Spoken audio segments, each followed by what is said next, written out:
Hey everyone, welcome to the lesson. In this one, I thought we could talk about chords and how we can look at them and think about them in general to help us with our improvising and using something I'm calling chordal ambiguity.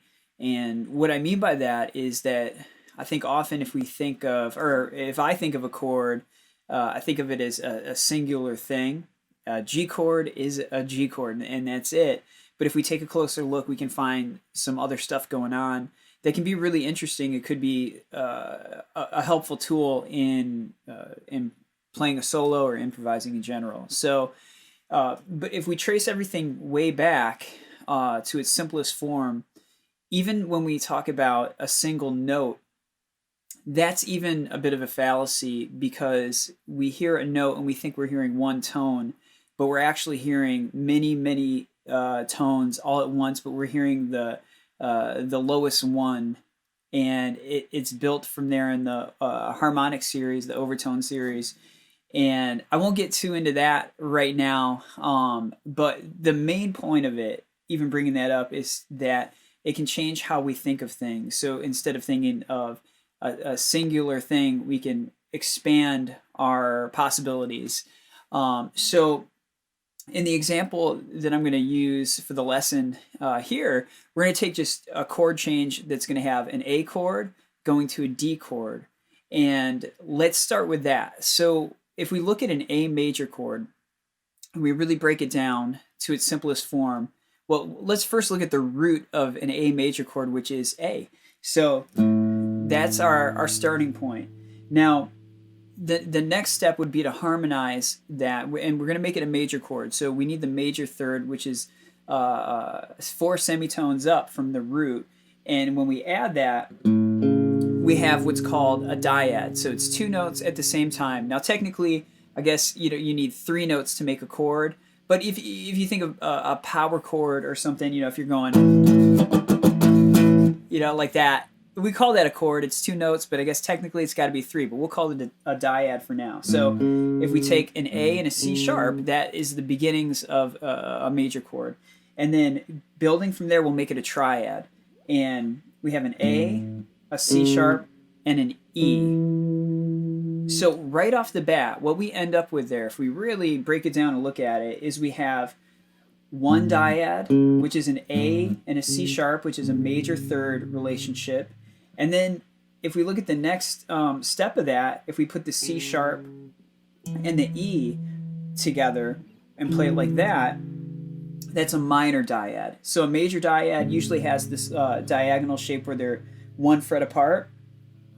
And then the minor dyad, 2-note chord, has that extra space in between if we're playing it over 2 strings. Okay, so far we've got an A major dyad, and then we have a C sharp minor dyad being played at the same time, and we just happen to call that an A major triad.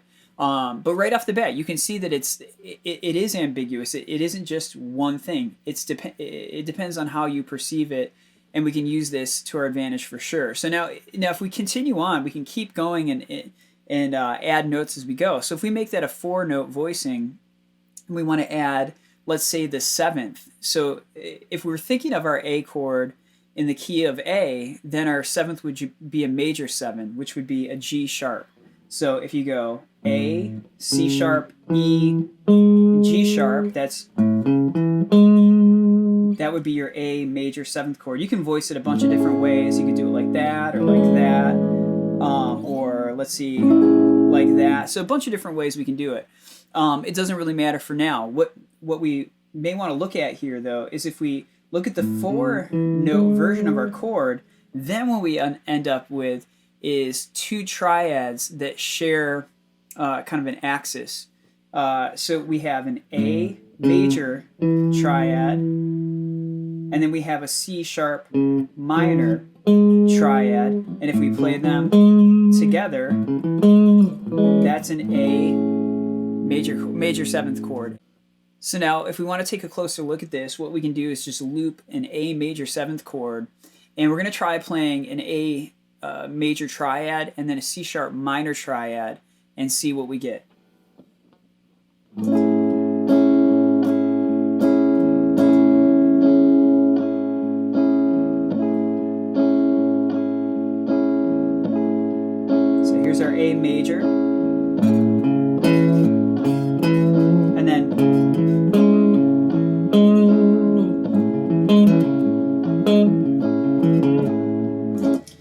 that's just doing it in one position. We can also take more of our typical version of a C sharp minor triad that might be something more like this: 9th fret of the E string, and then you go from there, or you could play it down here. So we always have a ton of options. That's the blessing and the curse of the guitar. So anyway, let's play around with doing A major triad over here, and then we'll jump up and do a C sharp minor triad as well.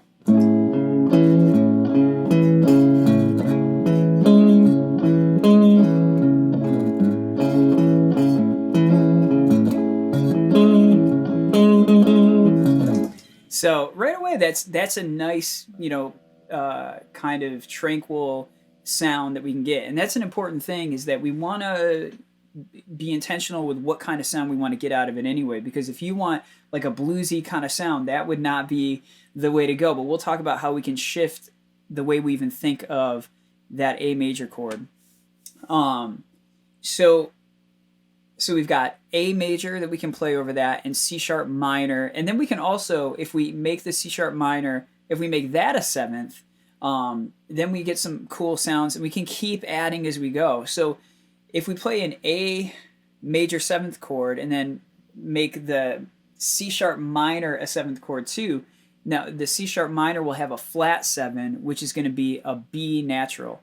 But that B natural is really cool, because then over the context of the A major chord that we're really playing this over, it adds the major 2nd, which is a really cool sound. So if we want to hear what that's like, we'll do A major 7 and then jump up to C sharp minor 7 as well.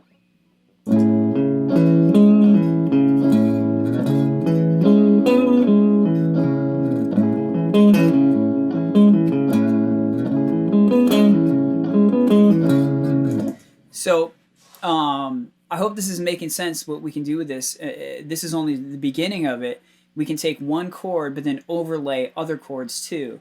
Now this isn't even including the fact that whatever major chord that you have that you're playing over, you can, if you want, go down 3 frets to the left and find the relative minor, and you can plug in some cool stuff. If not chordal stuff, the minor pentatonic can be a really good option there too. So if we kind of combine all of those elements, we could get something like this. And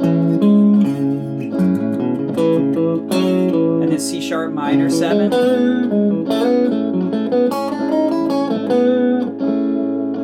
And then I threw in a little chromatic run in there. And that's another thing you can do, is you can take the outline of a chord and then fill it in with these chromatic runs. It's a really Trey and Jerry Garcia kind of thing to do, and many other guitar players. It's not that they're the only ones, obviously, that do that.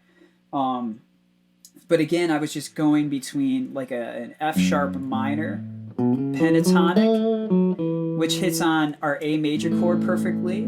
It hits on our C sharp minor 7 chord perfectly, and you can keep extending that and going up. You can play your C sharp minor here and tie that into an A major 7. And it just, even with that little example and that one spot on the fretboard, it opens everything up a lot. Now that's just one chord. Then the other one I was talking about thrown into the mix was also a D chord. So now if we're thinking of the key of A, our A is 1, our D chord is the 4th degree. So that would be a Lydian style chord if we want to go that route. But what we can do is just take the same approach. We have a D dyad. Up here we can play it, or here we can play it. Now if we take that dyad and add the major, or the 5th rather, then what we have is a D major dyad and an F sharp minor dyad. And then if we extend farther into it and make it a D major 7, the 4th degree does have a major 7. Then that turns it into a D major triad and an F sharp minor triad. And then if we extend it farther up and make the F sharp minor a 7th, then we get an E natural in there, which again is the 9, or the major 2nd of D. So this concept just keeps blossoming out as far as you want to take it. Now what I'm going to do is do a loop over the D, and we'll hear the same kind of thing happen.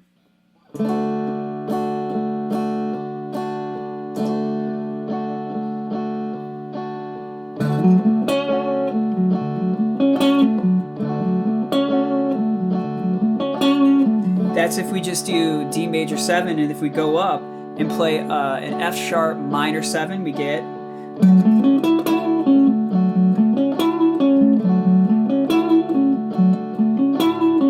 then combine them.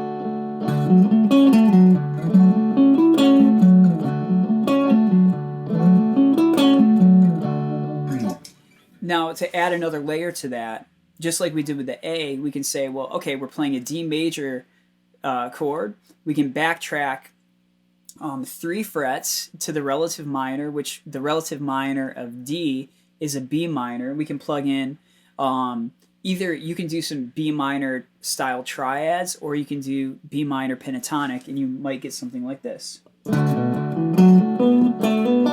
then the F sharp minor.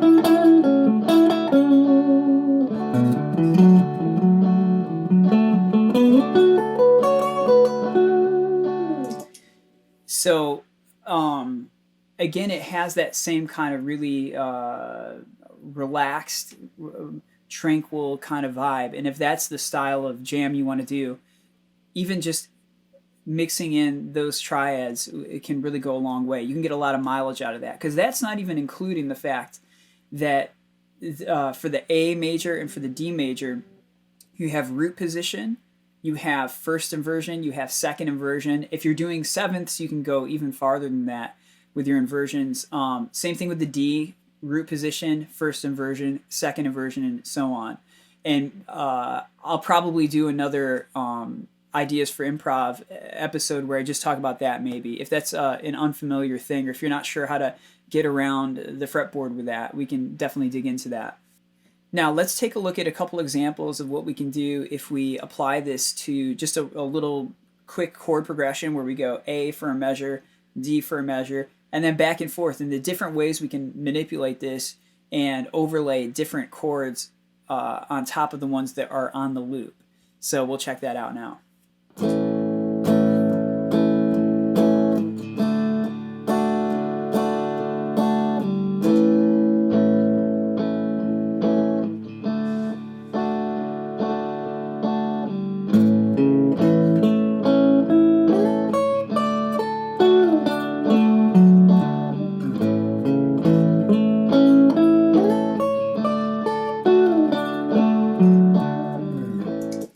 So in that example, all we're doing is overlaying the root position triads, and I'm just going up the octave. When it goes to the D chord, I went down and descended back toward the root again. So we've got an A major triad, again, diad, D,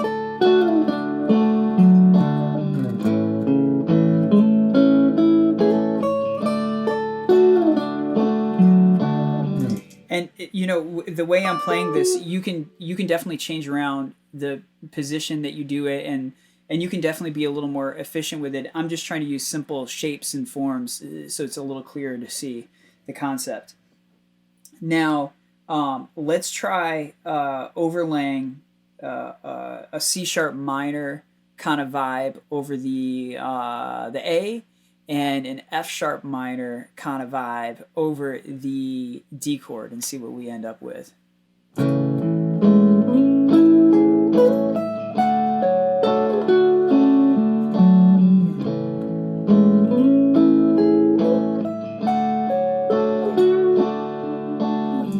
So it goes along with that kind of chilled out sound. That's a really kind of a peaceful, happy sounding vibe, if that's what you want to get. Now, if we take the triads and just mix them up a little bit and switch the order around, and not just play everything just root, third, fifth, and keep moving up, but up and down, and just mix it up, we can get something like this.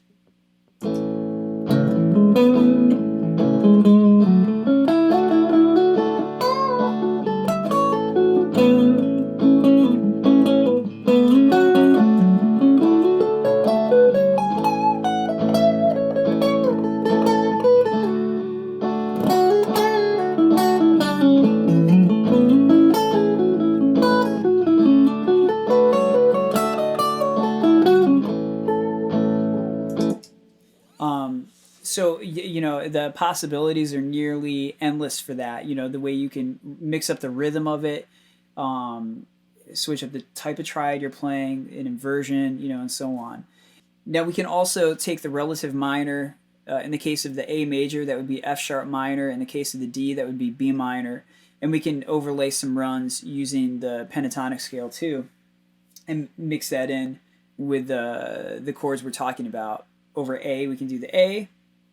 We can also do the C sharp minor 7 if you want. F sharp minor 7 sounds really good as well. But what happens if you do that, it creates a major 6 sound over your original chord, your A chord. So we kind of have to think in layers, and just it's really up to you if you like the sound of that. So here's what a run with an F sharp minor pentatonic over the A sounds like, and then B minor pentatonic over the D.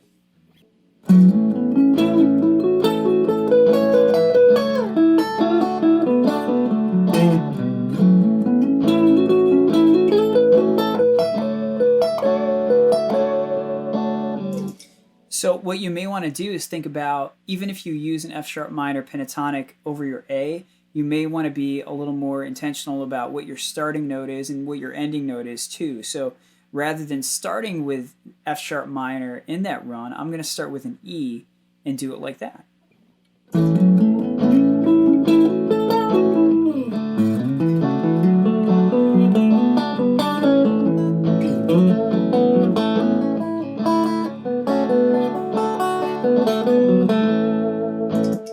Toward the end, I started mixing in some other stuff, but so even though you may use a specific triad that you overlay over a chord, or a type of scale that you might be using, just being aware of what your starting note is in relation to the chord you're playing, and then your ending note, those are really important things, because it'll really change the sound that you get. There isn't necessarily a right or wrong, but there are things that might be more pleasing to your ear than other options.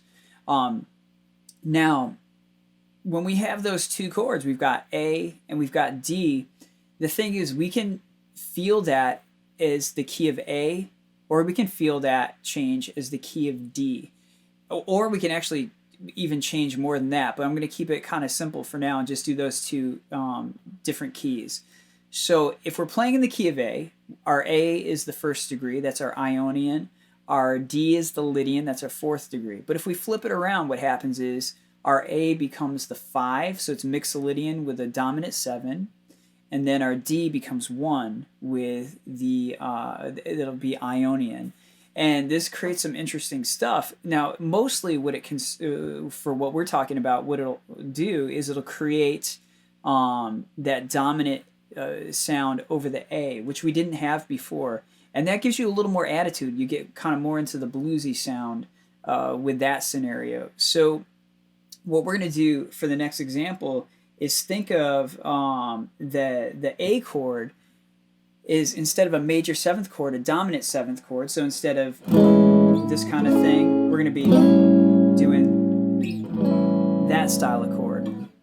Now, the way I think of that is my A7 chord, I'm going to overlay an E minor 6 chord on top of that, and that'll give us a G natural, which is the flat 7 of A. It's the minor 3rd of E, and it kind of gives us a suspended feel in relation to the D, because F sharp, which is a semitone below G, is the major 3rd. So it can be a nice leading tone to get you to the D.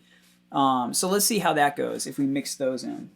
So I'm going to start with the A chord, go to the D chord, but over the A, I'm going to play an E minor 6. So that'll be an E, a G natural, a B, and then a C sharp.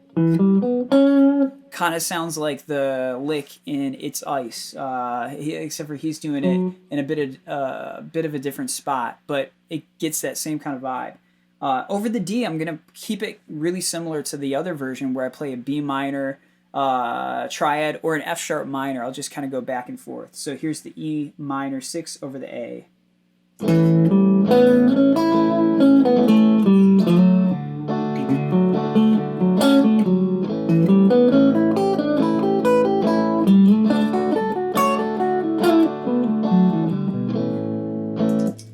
So then, toward the end of that, I started out in this area here playing an E minor 6 kind of vibe, and then tied that right into a D major 7. As you can see, that's right there. It's really close. You could play it up here too.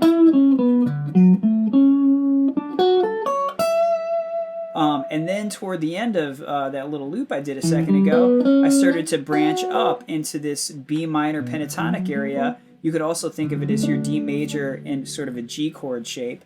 And then you can get all kinds of really cool sounds if you tie all that stuff together. So I hope, at least, if anything else, what I'm trying to get across here is that we can expand how we think of the chords that we're playing our jam over.